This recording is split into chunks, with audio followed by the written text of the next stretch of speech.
Good evening, everyone. Can you hear me? Yes, we can hear you. So now I've been outed as a superfan. Let's start with, where did the idea come from? Matt Berry. He thought of the idea. Up until this point, I don't know, sort of 2005 when I first thought of this, 2006, I'd been doing a lot of voiceovers. And back then you did them with other actors. I did a lot with older actors. And some of them would lose their temper. And as a young upstart, I just watch as they lost their temper and sort of like, you know, sort of mentally made notes and thought, this is gold. So it's that, you know, those kind of things. And especially in comedy, there's a lot of people, you know, that are sort of quick to tell you how unfairly they've been dealt. And that I always found really funny. Well, because I was coming from a place of it was all a bonus to me. I never expected to be doing this. So the fact, you know, that I wasn't like temping was a huge sort of bonus. Yeah, so it was kind of, you know, the sort of people around me really that I was like working with, I think. And then how did you and Arthur come to work together? Because every script, you know, there is a gem of a story and they spin off into different directions. But how do you kind of create each episode and the original series? You know, did you have a sense of? Well, I've always wanted to work with Arthur. Arthur, for me, is like sort of Brian Eno in terms of like. Very much so. Well, he is for me in terms of music. You know, there's a show that you really like, and if you look sort of, you know, like close enough, he was always involved, and the jokes that I liked were pretty much always written by him, and he helped with a show I did years ago called Snuffbox, and then I said to him, you know, I've got this idea about this dickhead actor. You know, is there anything that you'd be interested in? You know, and sort of luckily for me, he said, you know, that he was. Okay, Arthur, do you want to add anything? No, that sums it up. Well, he's just that rare talent. Anything Matt says as Toast is funny, so you don't have to write. You know, it's a bonus. You know, because anything Matt will say will be funny. So. Like the last series, Matt wanted to do something where he's in a trailer, being carried, being bumped around in a kind of trailer as an actor being brought to the set. Which is Death Valley. Yeah, so I thought, well, that'd be good. So let's do one in the Wild West. So that one idea would lead to the whole plot idea. So that's how a lot of it kind of works. Right. Michael Cumming, going to quote you yourself. The Brits love an underdog. The trick is to surround Toast with absolute bastards. If you put him next to Ray Purchase and Clem Fandango, then Toast seems like a hero. I said that. Your approach? Yeah, that's good. Well, I do remember when we first did it, when we made the pilot, I think Matt ringing me one night, being a bit worried that, you know, Toast was too much of a bastard of a character for people to like. And I think that was the skill, surrounding him with people who are much worse than him. So, you know, he's the hero, I would say, yeah. So at which point we need to bring in Harry?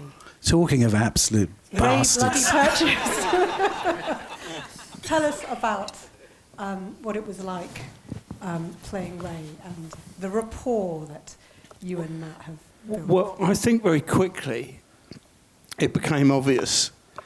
And I knew Matt from when he was doing stuff, the IT crowd with my wife, Catherine, so I knew him from that. I just thought, God, it would be so much fun doing something opposite him, playing, you know, and it really was like the fates kind of aligned, and I got the part and did it, and it was just very easy because I sort of knew immediately what to do and how to go about it, and we just made each other laugh, and it is sort of that simple, really. You know, the suit helped. Yeah. And also there was that look as well of a certain kind of actor, you know. Yeah, who just takes himself incredibly seriously, and yeah, I come from a family of actors, you know, so I sort of know what that is, people sort of taking it a bit too seriously. There's an actor called Tony Anholt, who's now passed, but he was in a thing called He was in called Howard's Way, if you remember. Charles Freer was his character name. He's great, and that's what I was always thinking about for Ray Purchase. A very kind of, sort of self-assured, sort of handsome leading man type thing against Toast, who doesn't think he's anything, but outwardly thinks he's the best thing ever. Okay, well, Toast would be nothing without an agent, of course. Doom. In fact, 2 agents. One British, one American. I have to say. Shush, that's a secret. Oh, shit. Sorry, that's a secret. She's such a wonderful role, is Jane. How did you come to be involved, and what did you bring to her? Because, again, it feels like there's real people who went into the creation of Jane. Yeah, I'd had a really hideous experience just before I was asked to audition for Toast, where I had decided I was never going to audition for comedy ever again. And I pushed my way out of the American church with my fingers in the air going, I'm never auditioning for comedy again. Then Toast came up, and I said, I'm not going to audition, but I will read with Matt. And made everybody walk out of the room, and Matt and I just improvised together and had a very good experience, and I got the part. And I'd seen the pilot very briefly, and I didn't use any agents that I know, because I don't actually know many agents, but I used a couple of my mum's friends. One of them is related to June Whitfield. But I used her hair, and then I used a kind of what I would call a sort of theatrical whistling actress voice. So lots of sibilance. So I don't know if you know, but there's a latex neck, and I have a facelift. I have a sort of lifts on my cheek as well. So everything just sort of came together by finding the hair and the facelift to look like I'd had work, having an old neck and a young face. And I remember at the screening, I went, "It's not my neck. It's not actually my neck." So yeah, I cherry-picked a few of my mum's mates, very posh mates, and also I worked in a co-op when I was a fledgling actress, and it was so humiliating to call up casting agents and say, "Hi, it's Doon from the Actors File. Just wondering if there's any casting." No, there's absolutely nothing. No, I mean nothing today. And just the way these women just dropped you, I wanted her to be that sort of power person. Well, I think we need to have a little flavour of it. So we got a clip. This is from Series 3, and it's from the episode Global Warming. Oh! Jane? What the bloody hell were you thinking, Toast? You clownish pyro. Now, hang on. Shut up, arsonist!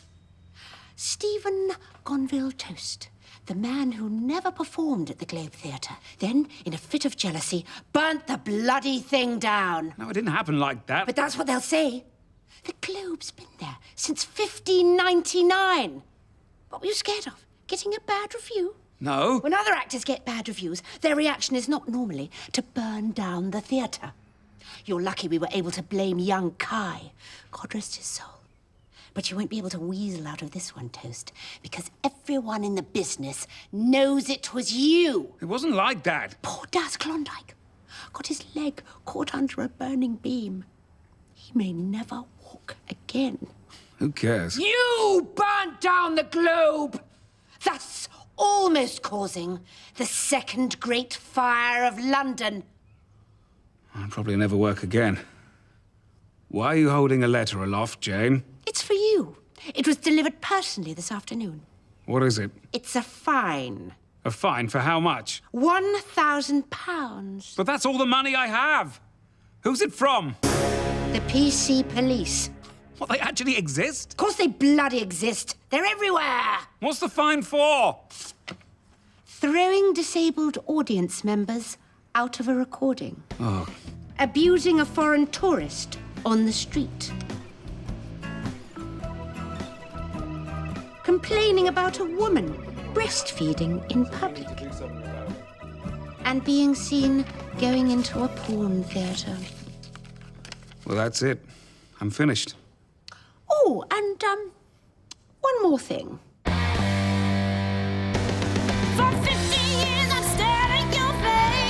1975, actually. I've listened to your shit with good grace, but I really cannot take anymore. It's time to take your face off the wall. No, please don't take my face off the wall. If you do, then I'll have nothing at all. I beg you, Jane, I plead, I implore. So please don't take my face off the wall. Would you like this? Or shall I throw it straight in the bin? You can't fire me, Jane. Apart from Ed, you're all I have. Well, then maybe Ed can get you a job.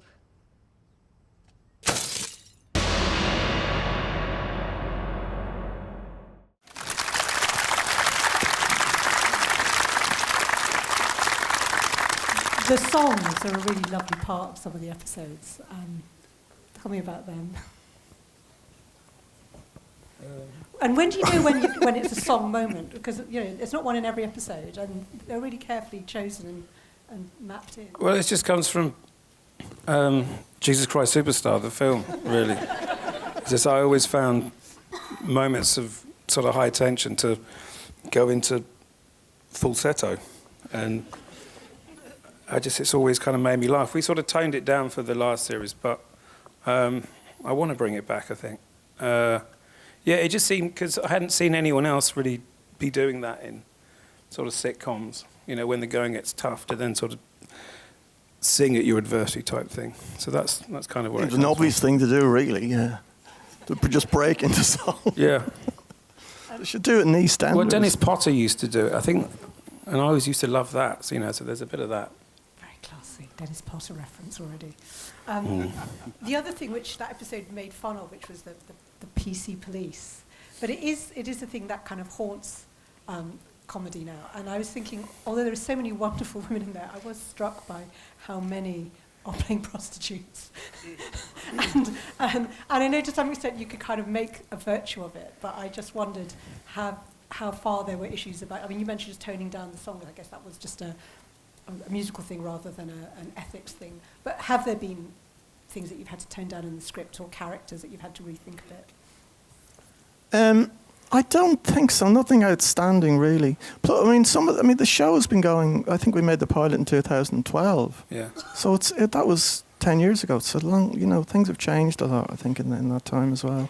But no, I don't feel particularly constricted. Yeah, and it's a slight sort of period piece anyway. I mean, Toast of London was always a foot in sort of 1978 and, the kind of present time. So, he kind of behaved like those old school sort of actors. That was the point. We're not, he's not a sort of hero for now by any means. He is stuck in the past. I mean, Matt has a great fondness for things like the Colony Club that was in the 50s, 60s. Even though you're too young to remember all that stuff, yep. But it's it's a great kind of world, the old-fashioned theatrical kind of world. Yeah, and bringing all those like Francis Bacon, or the people populating the, what do you call it, the colonial room in that thing. But that you kind of recognise them. And David Hockney, yeah. Tom Baker. Oh, can I ask about who you can put in, who you can't? So Tom Baker, you see the back of his head, and it's not a big deal. There's someone you see as Tom Jones. Ray Fiennes, you see the back of his head. But other people sort of like I noticed there's no Ben Kingsley anywhere referenced, for example. I mean, are there people that you thought about putting in and then had to check and take out? No. No, the only conversation that Arthur and I would have about that was, do we do this character from 1975, how people, kind of remember him, or do we do him how he looks, sort of now? And how he looks now is always nowhere near as interesting as how he looked in 1975. But they're recognisable, people like Tom Baker and Hockney. Whereas you put in someone like, Well, I mean, Bruce Forsyth we did from the 1970s. But if you put in someone like Keith Waterhouse, people wouldn't say, that's Keith Waterhouse. They'd be a bit more obscure. I think we're going to go straight to another clip because it will enable us to talk about so much. And in a way, I feel I should have saved this for the end because it's kind of the money shot. But let's have a look at let's see if you can guess what this next clip is. You've given it away. Would you like me to put my underpants back on? Hi, Stephen. This is Clem Fandango. Can you hear me? Yes, I can hear you, Clem Fandango. This is going great, Stephen. Really terrific. One note from the director. He really wants you to pronounce it unterpantsy. Really give it everything. Okay. Here we go. Put my underpantsy. Sorry, I'll do that again. Put my underpantsy back on. That's great. It's really, really good. Do you want to take a little break before the next bit? No, let's just keep going. Calm down, Toast. Mmm. Mwah. Ooh. Mm. Ooh. Ooh. Oh. Ooh. Ooh. Mm. Mm.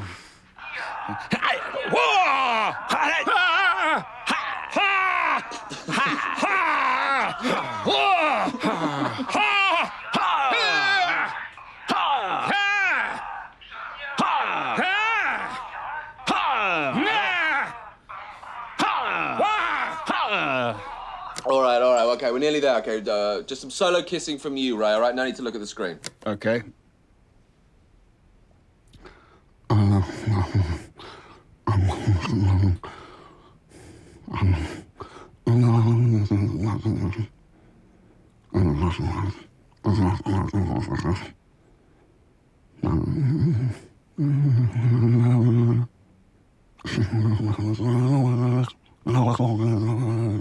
Okay, and from you, Stephen?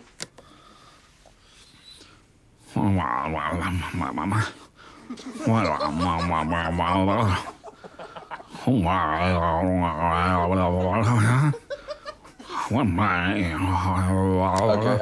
Just hold it there, Stephen. Ray, you are finished, sir. Thank you, ma'am. It's great. Great work, Ray. Thanks a lot. Your taxi's outside. Okay, thanks, Daddy. Cheers, Clem! Oh, and Toast. Cunt.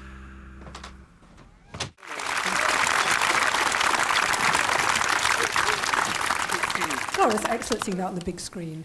Harry. That was originally in the first draft. That was just Toast doing that on his own, and then someone suggests, I can't remember how it came about, that Ray would join in as well. So the first draft is just Toast on his own. It's also an example of performance transcending the writing. Yeah, Harry, what's your memory of that? And how many times did you have to shoot that scene? I just remember it was very hard not to laugh, obviously, and just finding it incredible, but like knowing that it was very important to take it quite seriously, and really sort of execute the moment, because it was like, this is going to be really good if we get it right. But there was a bit of a buzz. I remember that day on the set, with Tim and everyone on the set, and just thinking, yeah, I think we've done something pretty cool there. And then, of course, this is it. It does get an unbelievable reaction. It sort of does. It's amazing, Well, part of it is that the sequence is so long, like it's dragged out for such a long time. What's your? I noticed you weren't watching it again. You were listening to it. You were playing clip. Yeah, I can't watch. Sorry, I can't. No, but it's kind of accurate in terms of doing voiceover. You do spend a long time doing ridiculous things by yourself, just at a microphone. Or else really short things. But the problem with that is Harry was literally that far away from my face. And I had to think of all these upsetting things not to be able to laugh. That's the only way that I can do it. It doesn't matter what job it is. If I'm that far away from someone's face, have to sort of deliver any line, that's going to make me laugh, whether it's a sort of serious scene or not.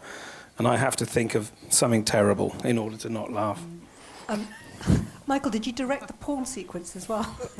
I didn't actually. No, I farmed that out. That was Kate Daunton that did that. She's Kate. here. Yeah. Those were two friends of hers. Yeah.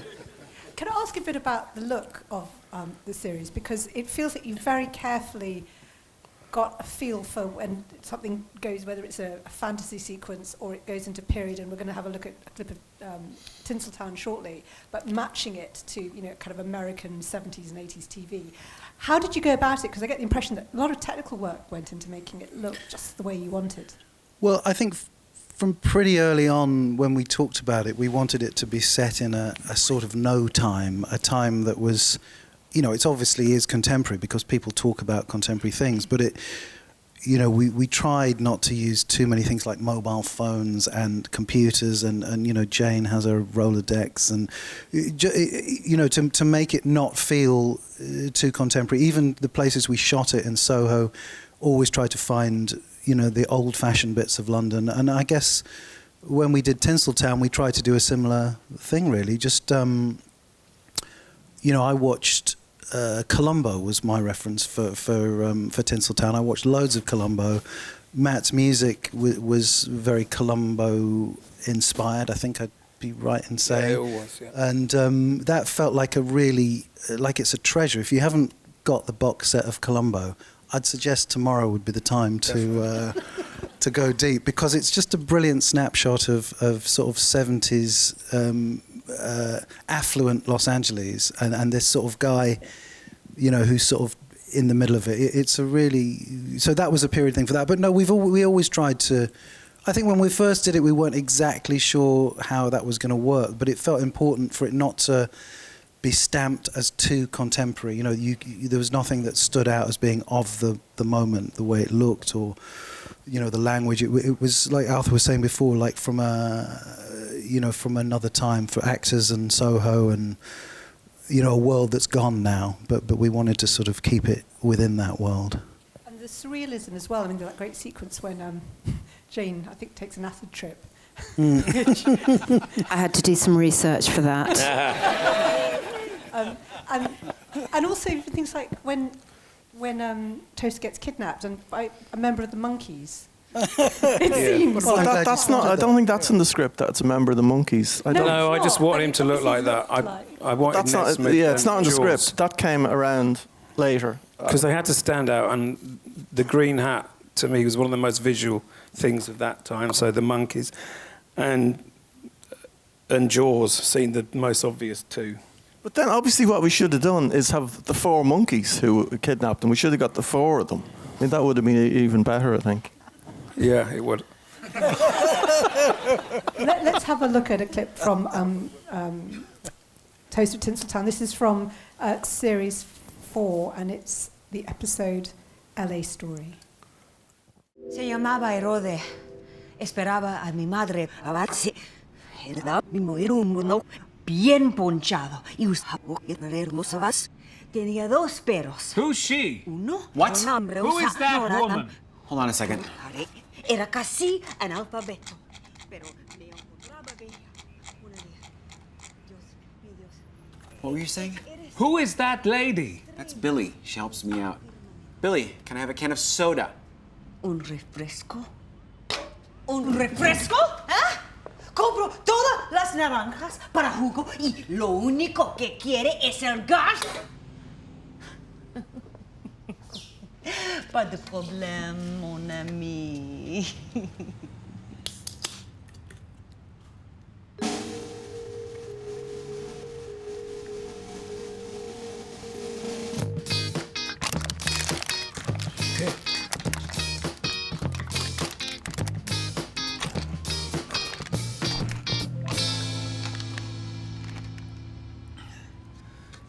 What'd you think of that?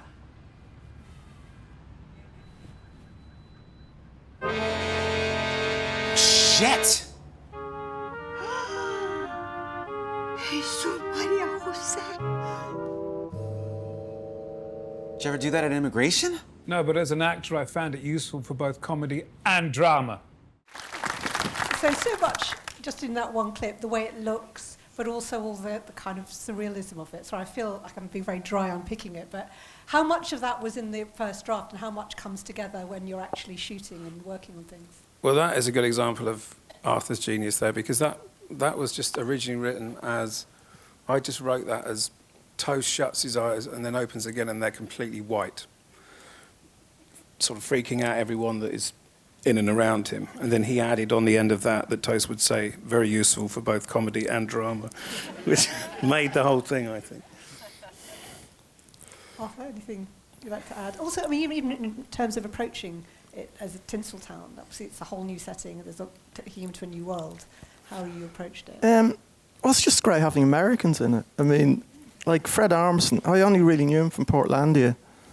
And then I realised he was basically in every American comedy series that's been made the last 20 years.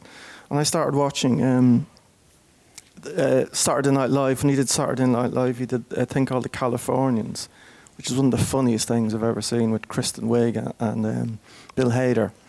And they're just, I don't know, I was kind of thrilled that there were Americans in it. Yeah. Like John Hamm was in the last series, and that was, wow, he's a real kind of Hollywood, you know, there he is. I've seen him on Mad Men, and there he is. So yeah, I was kind of in awe of the Americans. As well as coming from Ireland, being in awe of all the British people as well. And in terms of how it was shot, how much was actually shot at all in the States? All of it. Every frame. We only just got back. None of it. Absolutely none of it. I mean, a couple of backgrounds, a couple of back projections, but none of it. Well, Bill Hader was in LA, and obviously Larry David was in LA, but that's just, on the screen. Yeah. But even all those things like with, the agent in the back of the car, it, just... Was it hard to, resurrect the technology to make it look authentic? With all the back projections? Yeah, I mean, it isn't a thing that people use so much now. But, that, again, like I was saying about the using the sort of looks from another time, that, we always like to do, use some of those more old-fashioned techniques and keep things in camera. You could do that with CG. And all the stuff we did in the desert, that was all done... It was used modern technology. It was a modern sort of studio with modern screen. But basically, the way we did that and the back projection is the way Hitchcock would have done it. Using rear projection on a screen with a man walking in front of it. It was very low tech, actually. But did you tell me, Michael, we tried to get 1960s backdrops at some stage? We did try. Yeah, we were did. thinking of doing that, and and I thought it would look good, but it sort of jarred a bit too much. But yeah, and we've always done that. We did rear projection. We do try to keep the sort of modern special effects and CGI to an absolute minimum. Only when you really need to have it. We used some glass painting in one of the series, which nobody does anymore. But we found an old guy who paints on glass, and we made Toast's castle, his father's castle. House, that was a man went to a park and sat and painted that castle on a piece of glass, and we went and stood John Hamm and Matt in front of it, and that's what they would have done. Yeah, yeah. Can I talk a bit about Brooke Huberman then, the American agent? Because even though... Yes, you can. Even though it was cunningly concealed by an anagram of your name, you did play both. And it sounds like it was quite a stressful experience, actually, shooting Brooke. Tell us about it. So we had to shoot Brooke in a day because the backdrop and the vintage car, which I remember two guys were just moving, on either side. And I'd had basically a sty that had turned into an abscess on my eye. So I ended up at 5 o'clock in the morning at sort of A&E going, I don't think I can do this. But anyway, the long and short of it is it was a bit stressful because we had to shoot all the eps in a day. And I didn't get back from hospital till about midday. And I think there were about 5 people painting on the latex onto my face and my hands and doing the veins and putting the wig on. And we just sort of covered it with it didn't really matter because she had so much rubber on her face. But yeah, it was an amazing day, but I had a lot of silly names to remember whilst I had a temperature. And so it was a bit of a day, but I think it worked. I think it could have helped her, maybe. In fact, she was sweating. Some powerful sequences. It also made me think of which is the episode when you lose the bet, and so Toast is having sex with your wife while you're kind of like in Clockwork Orange with your... But Are you do talking look to like you're me? really crying, Harry. Do you remember that episode? He doesn't Yeah. remember that. I think I was. Yeah. No, I think because we had to have the sticks in my eyes, there's no way of faking that. It wasn't particularly pleasant. But, you suffer for your art and all that. You do, just like Malcolm In his McDowell. mouth as well. Yeah. That was a while ago. That feels like a long time ago, doesn't it? It was about 5 years ago, I think. Oh, okay. Which episode was that? Someone will know. I've got all the episodes written down here, and I gave myself kind of key words to remember them, but I can't remember. Like, this is another Man of Sex, Bill Purchase, drumming girlfriend. That was a good one. That was the Evelyn Glennie style girlfriend for you. Exactly. It's quite interesting that the list of women that Toast beds over the course of the series. Was there a little fantasy wish list here, Matt? No, it's just it kind of has to be someone that's right for the time and right for the sort of tone of the piece. It can't be anyone that's too contemporary, because it wouldn't work. Because all you do when you were sort of looking at them would be thinking of the other show that they're in.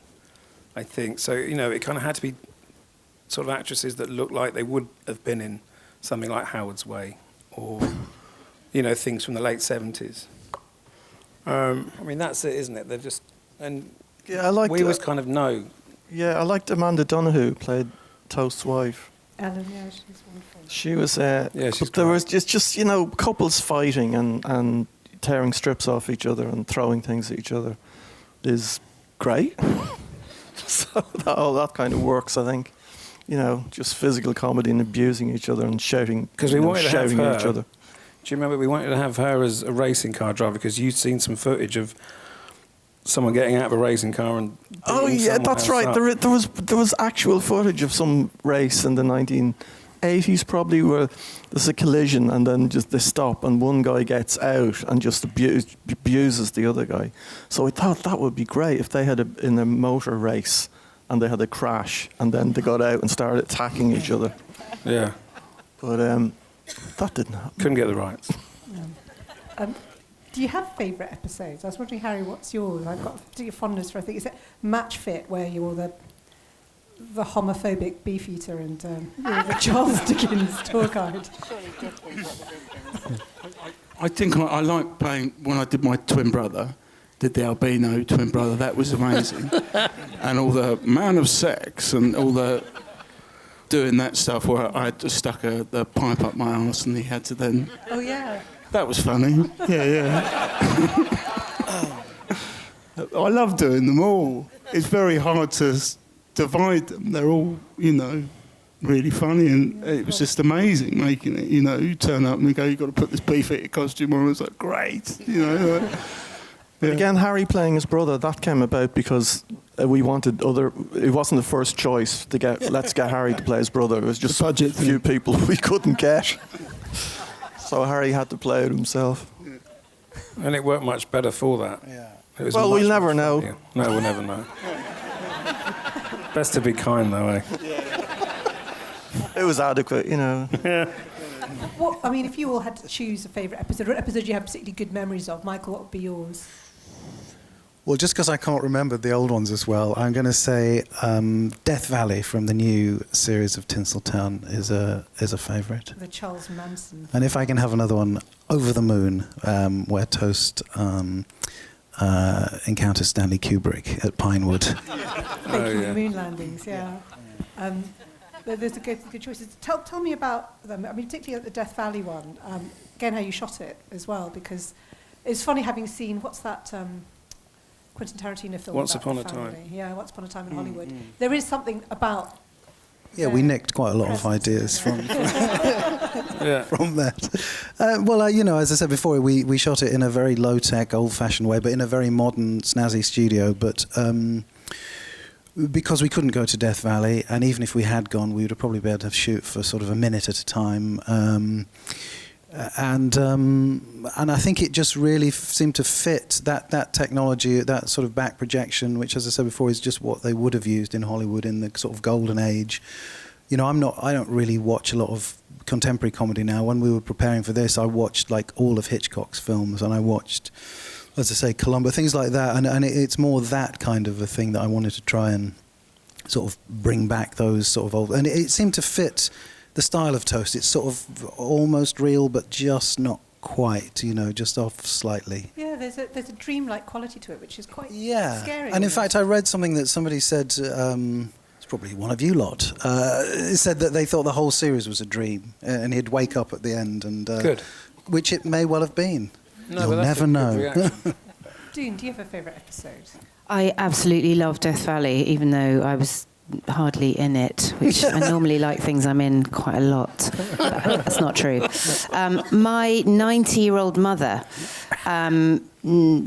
didn't really get the first series of Toast that much. I'd be like, have you watched Toast? Yes, I don't really get it. But she absolutely loved Toast of Tinseltown. And her favourite episode was Death Valley, because she said it's just a dream. It's so surreal. It's marvellous. So she loved and she liked the fact that Toast was more vulnerable in America than he was in London, and she liked him more because he was always getting shat on by. He didn't know where he was, so he was more vulnerable. So that was just interesting that my old mum preferred that. But I loved Death Valley, but I also loved the moon landing as well. That's my fave. Excellent. Arthur, what about for you? Yeah, well, I do like Death Valley. It's probably the most innovative one. I liked Calendar Girls, where Matt decided to become a director, or Toast decides to become a director, and it was just incredibly rude and aggressive to all these old ladies who were putting on a production of Calendar Girls. Just really horrible to them. So I remember that's one of my favourite scenes. And I was amazed that they allowed us to use Calendar Girls. I thought we probably won't be able to use that. We'll have to call it something else. We couldn't use the mouse trap. We had to call that the moose trap. Yeah. Because of Agatha Christie's. So I don't understand why we could use Calendar Girls. Yeah, and we couldn't use Miss World, and you know they wouldn't let us use Miss World. But for some reason, in fact, it has to be Toast of Tinseltown because we couldn't have the Hollywood sign. Because that's copyrighted. That's copyright. Yeah. So we couldn't. It had to be Tinseltown. Which is better. Do you have a favourite episode, Matt? I don't.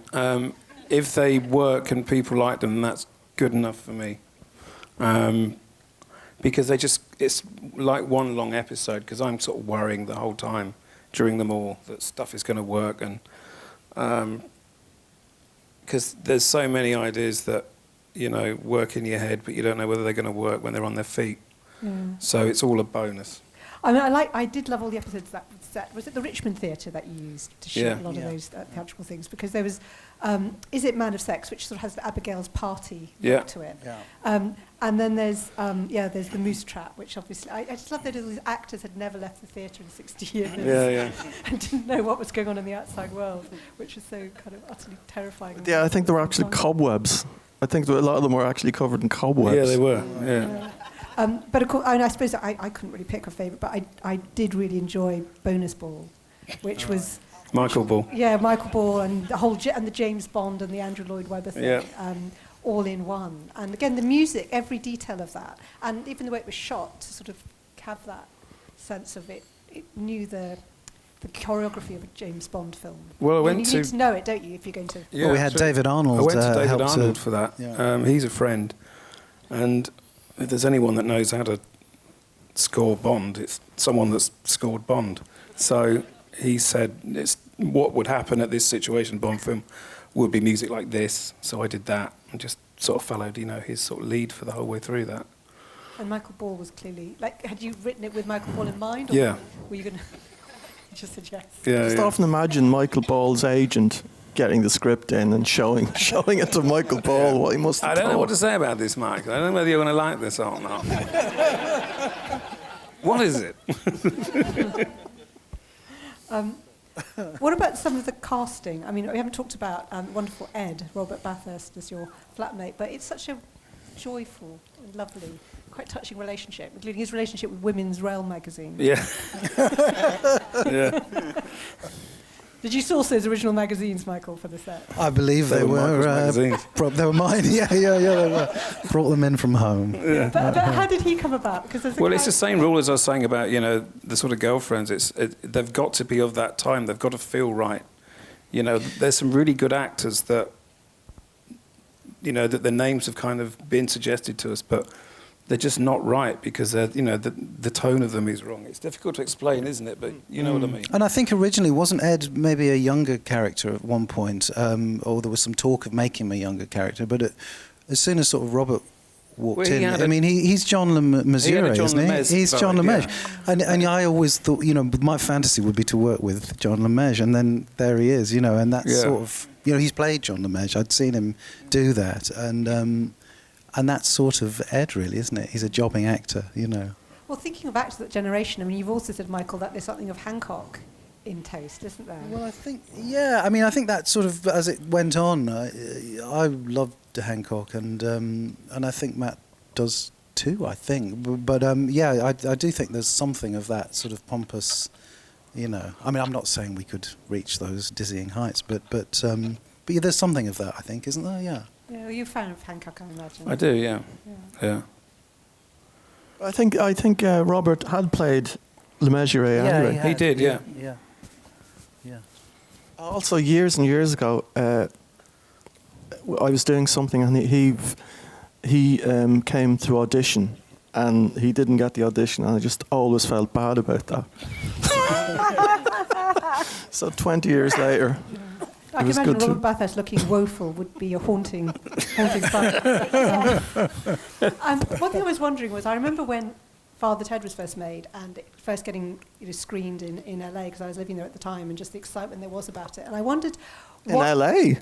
Yeah, sort of. Like you haven't got the checks from that through yet, have you? I didn't know that. Just the excitement of this strange, surreal sitcom. And I wondered what reaction Toast of London had in America from those who'd seen it, and indeed what's been going on with Toast of Tinseltown. I mean, there's a great moment. Who is it? The episode when is it in Toast of Tinseltown when you talk about being sarcastic?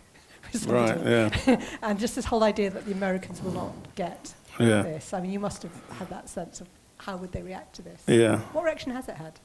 Well, it's been good. I mean, I'm always surprised going over there to sort of promote something else, and people want to talk about, Toast, because I never think, it gets any further than people watching it in London, to be honest.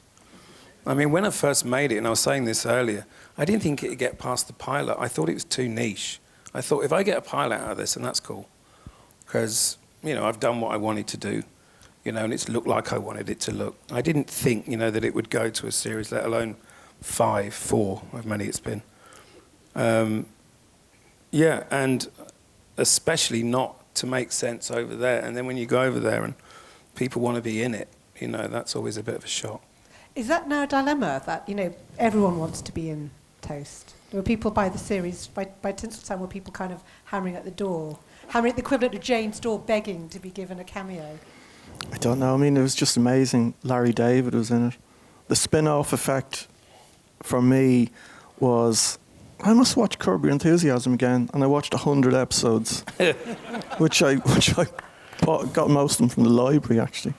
But and I thought, well, that's what that's as good as it gets. And I think the secret is just have loads of things happening in the show. It's that simple, just lots and lots of things happening, and lots of conflict, and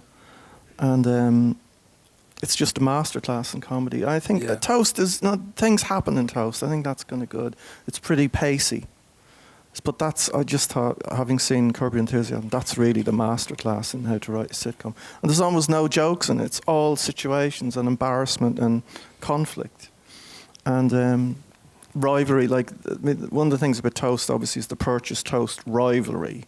And that's really old school kind of rivalry. That always kind of works in sitcoms. I'm intrigued at how you've managed to keep it going, though, because every time, like when you turn up in LA and the Star Wars kind of episode, it somehow, you know, you could see it having run its length, but it doesn't ever seem to. No, I know, that's why we took it there, because there's a whole bag of craziness, you know, over there that is just sort of perfect for, you know, for Toast. Might have run its course, you know, with him in London, yeah, but over there we've only just sort of scratched the surface, I reckon. Yeah, I mean, I like that the producers, and especially producers in Hollywood, being so incredibly nice to Toast. Just really, you're so great. Wow, Stephen, we love you. And then they absolutely discard him when things go wrong. So I like that kind of complete insincerity and fakeness of the whole. You know, you can really play with that with directors and producers in Hollywood, especially, I think. So that's good. I love Sorry. The character, I mean, sorry. There's people, hi there, Mr. Toast. Just the people in America who if you go over and do something, you're treated really well, and then there's suddenly no chair for you to sit on, and then suddenly you're left at the end of the day, and there's no car, or it just skewers the American Hollywood system so brilliantly. Yeah, no, there's a lot of sort of anxiety underneath, isn't there, about rejection and the fear of humiliation. I'm impressed by your appetite for humiliation, if I may say so, Matt. In fact, all of you, because especially you, Harry, as well. There's a lot of it. How do you you just psych yourself up every episode? No, I just say it's really funny, isn't it? You know, it's just really funny, and I just, I whenever I get the opportunity to do it and come in, and it's very simple to sort of come in and execute that. There was a good scene in one of the early shows where Harry turns up with Jeff McGivern playing a director. They turn up in the shower with Toast. Yeah, I don't want to do stuff like that again. Yeah.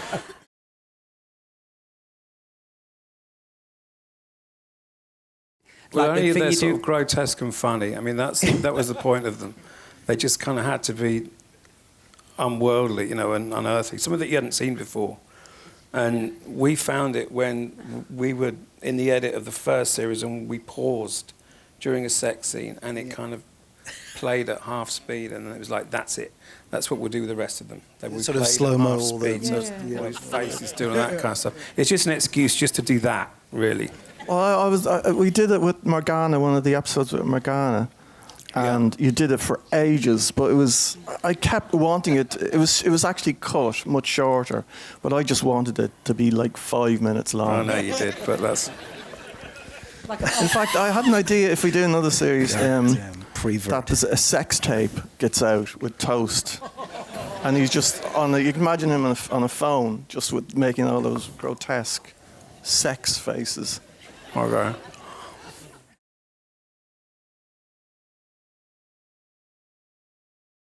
Well, because that's how I thought that Mad Men was going to end. I thought it was going to be revealed that he was D.B. Cooper. I thought that's what it was all sort of like building up to be. And when it didn't, I was mildly disappointed. But what they came up with was absolute genius, with obviously the coke ad.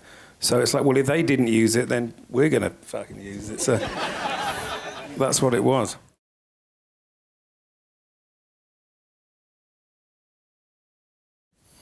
Because I don't know, it's like it's done, and if it's worked, then that's all right. I don't have to. I just find it a bit. I don't know. I've got to get over that. No, it's just. I want to do the next thing. Do you know what I mean? Looking back, I don't get anything out of looking back at stuff. We do. Yeah.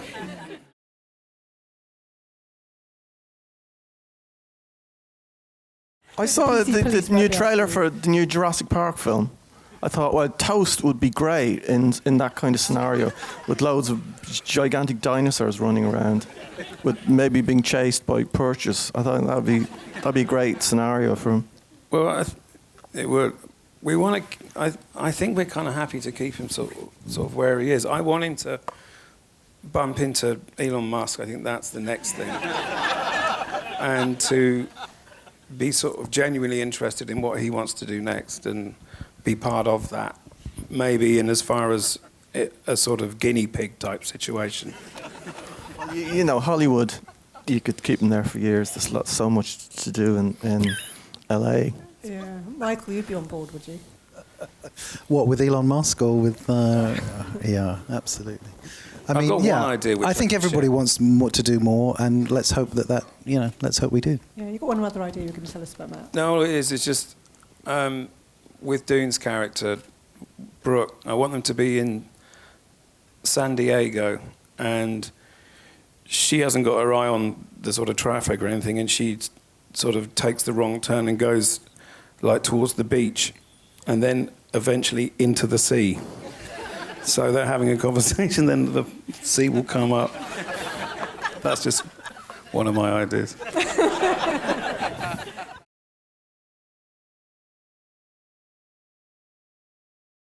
No, it was, yeah. And the theme itself, I can remember when, because that was already written as a song. I'd written that a few years before, but then I thought it would fit sort of perfectly with this guy and this show. And I remember that first time Channel 4 heard that, and they were like, "That's a terrible idea. It's very kind of depressing sounding. I don't think that works at all." And I was like, I think it does. I think it's going to be fine." And then the next note was, "It's going to you're still using that music. That's going to confuse the audience as to what kind of show this is." And I was always thinking, it won't. I think it's all right, and stuck to it. And that was one of the things, that sort of learn. If you think that it'll work and it's your show and, you're in front of it, then you have to stick to things. Otherwise, you're left with something, that kind of no one owns. Mm. And that was, that was one of the lessons. But in terms of like Tinseltown, that's all kind of Columbo. I watched loads, like Michael did, hours and hours, and just redid the sort of incidental music that's not, my own versions of it. A mellotron is what I use, for most of it. And the end credits is a song, a cover version with Emma Noble singing the lead. She's here somewhere. Where are you? Yeah, she does a great job on that.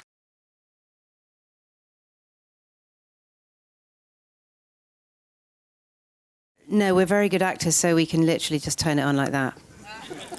Like that. We're not Daniel Day-Lewis.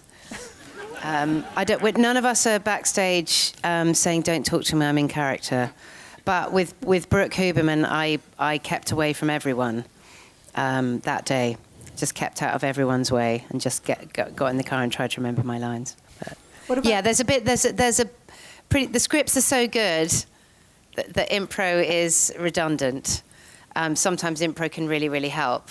And just, if there's no end, you can just carry on with the scene, but most of the time we're pretty much, I would say. Thinking between the two, between Harry and Toast, surely there was a fair amount of improv, was there? There isn't. Not really. Only occasionally. It's a very tightly, beautifully written, I think, beautifully written piece of work. It's a strange the stuff in the studio with Clem and Danny, that is pretty naturalistic looking. I mean, because the way they perform, it's a strange mixture, because that's really naturalistic looking. And yet a lot of it is just completely huge, over-the-top performances. So it's a strange kind of mixture. But I think the stuff in the studio is nearly all of his works. I think that's pretty good. That's always quite reliable what they'll do with it. Yeah. Matt, what were you going to say about improv versus? No, because unlike other shows that I do, this is the most tight. There isn't any, because there's so much to do. And I've done a lot of it on my feet, and that's the best way, of me sort of like working out if something works or not, is if, you just do it on your feet. And then if that works, then hopefully it's going to work on the floor.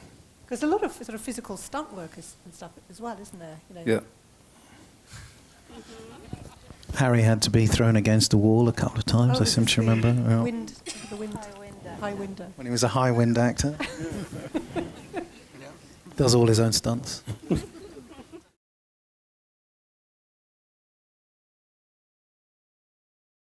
He's still alive. Maybe. There was so much discussion about the final scene, and there were lots of different options about it, and there was so much discussion about it.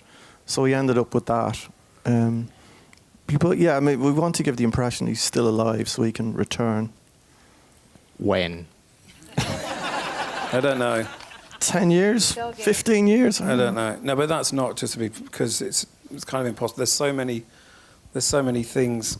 I'm doing a show with Disney, and they have what's called first sort of clout, which means that I have to dance to their tune, which is fine. So, no, I mean, it's part of it. So it will be sort of working in and around that.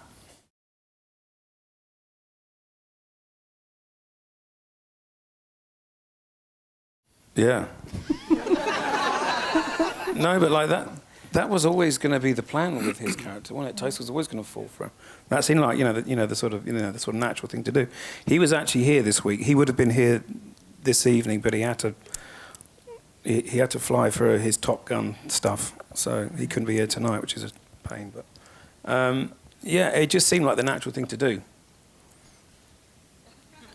Yeah, it's a very. I agree. It's a very sweet scene when Toast is talking to Ed about John Hamm. I watched that not that long ago and thought that is a really funny scene when he's sort of acting like a sort of teenage girl with a crush, and Ed says, "Look, I'll make you some hot chocolate and we'll talk about it." And it's a very sweet moment. Yeah, no, it was very, very touching.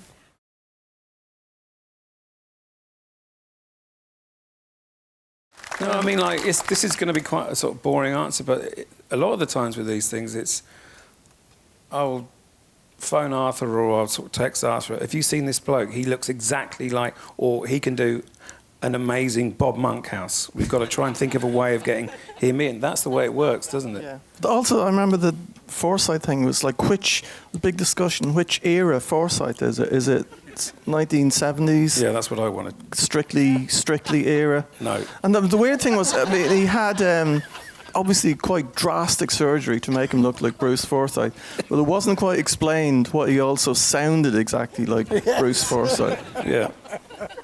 Yeah. You were never put under any pressure by commissioners to say, well, younger audiences won't recognise these. Well, that's funny you say that, because that was always the main thing with Channel 4. They didn't care about how disgusting or despicable some of the things were. Their only worry ever was, are 15-year-olds going to understand this? So, like, there was one thing where we had what's his name from the world of sport? Dickie Davis. We had like a Dickie Davis joke where, why aren't I playing Dickie Davis, Jane, or whatever? And then his kind of picture goes up. And I remember at Channel 4, we're like, no one's going to know who Dickie Davis is apart from you and Arthur. And everyone here probably. I think we won that one, did we? Because he's in it, is he? He's definitely in. You said like you look just like him. Yeah. Who looks just like him? But someone mentioned DBC or Cooper, DB Cooper. Yeah. Because I'm glad you mentioned that, because that was a discussion as well about, well, no one knows that reference.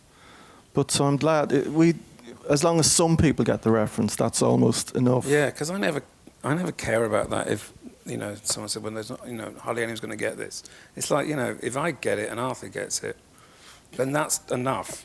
And also, these days, everyone can go and look it up on YouTube. Exactly. Or Google it. Like, and there was a great so documentary about him that was on, wasn't there? That was on the iPlayer.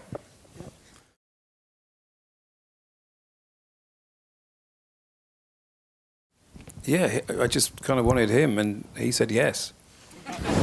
And he was, obviously sort of brilliant. But I mean, Doctor Who is a good example because of Tom Baker, I think, and how sort of prevalent Tom Baker was in the whole kind of Soho scene back in the sort of late 1970s. And that's the world that sort of Toast is sort of got one foot in still. So to have, some actors that are kind of associated with that show help to kind of colour that in, if you know what I mean.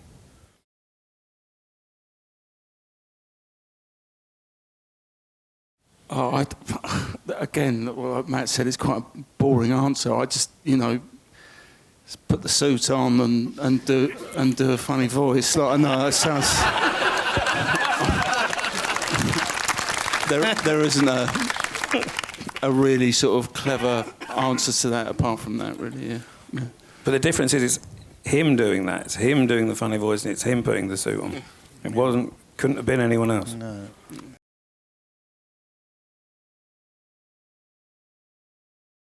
Everything else seems unacceptable, really. I try to do as little else as possible because I get a lot of scripts and I just kind of go, oh, well, that's like a normal comedy, isn't it? And you know, working with these cats is nothing's too extreme. Anything you do, they are enthusiastic about it and push you to do more interesting things. And you know, that's why it's my favourite television comedy show. Oh, lovely to say. And you'd all be back, presumably, if we get another series. It sounds like it's just a matter of when. Well, I think Toast's been killed off, but the others will be back. Excellent. Thank you all so much for brilliant questions, for being here, and thank you to everyone here on the panel for making Toast. No, thank you. It's been an Thank you. absolute joy to be Thank you very much. Thanks very much.